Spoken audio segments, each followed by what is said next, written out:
You wake up, and the first thought isn't good morning.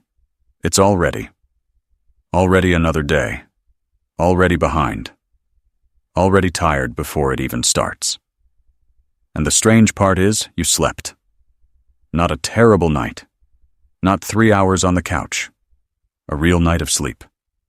7, maybe 8 hours, and still something feels off. That heavy, slow, disconnected feeling follows you into the shower, into your coffee, into the first hour of your morning like a shadow you can't shake. Somewhere in the back of your mind, you're wondering if this is just how it is now, if this is what adulthood feels like, if everyone is secretly this tired and nobody's talking about it. Here's the truth. They are. Most people are exhausted. Chronically, quietly, persistently exhausted. Most try to fix it by sleeping more. More hours, earlier bedtimes, longer weekends in bed. It doesn't work. More is not the problem. The problem is deeper. Until you understand what is actually happening, you can keep adding hours and still wake up feeling like you never rested. There's one idea that reframes how you think about sleep.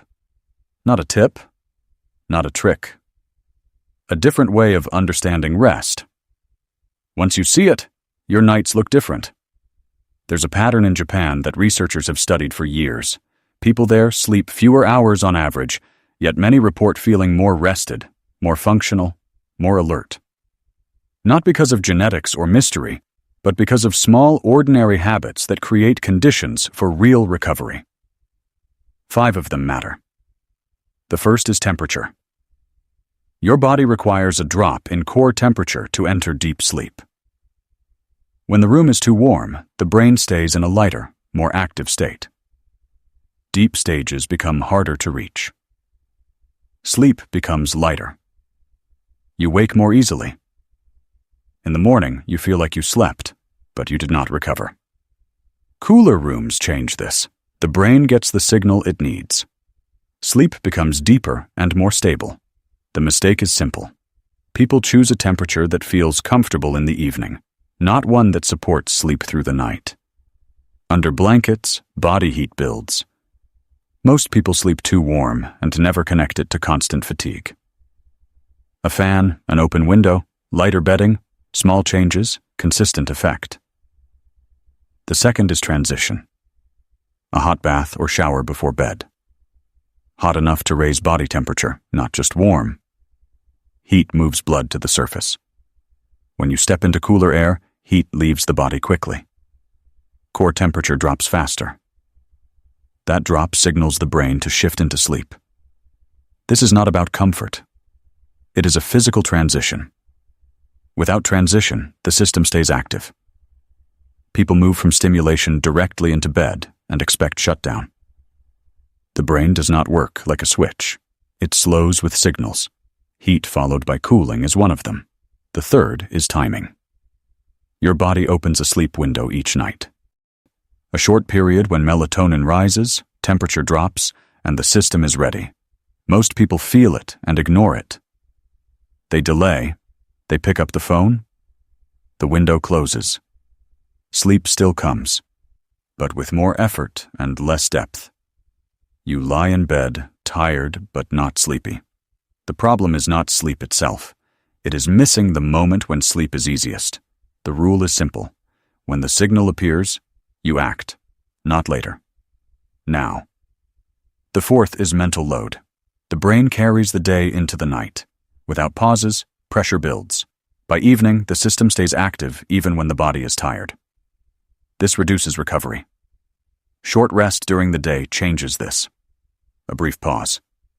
No input, no stimulation. This lowers internal pressure and improves sleep depth. It also protects your evening. When you are depleted, decision quality drops. You default to low-effort behavior. That behavior delays sleep. A short reset prevents this. The fifth is light and stimulation. The brain uses light to determine time. Bright and blue light signals daytime. Phones, screens, and artificial lighting keep the system active. It does not matter what you know about the time. The brain responds to signals. If the environment says day, the system stays alert. Reducing light and stimulation before sleep allows the system to slow down.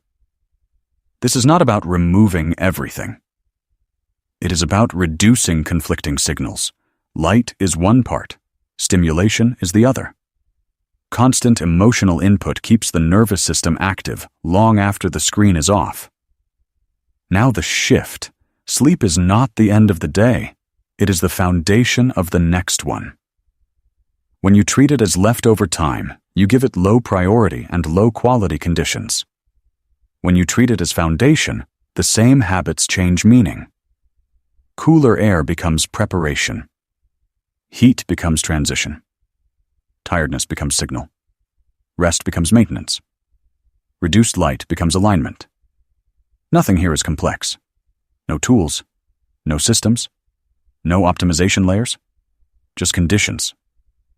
Most people are not failing at sleep. They are missing the structure that supports it. Once the structure is in place, sleep improves without force. Pick one variable: temperature, transition, timing, mental load, or stimulation. Change it. Observe the effect.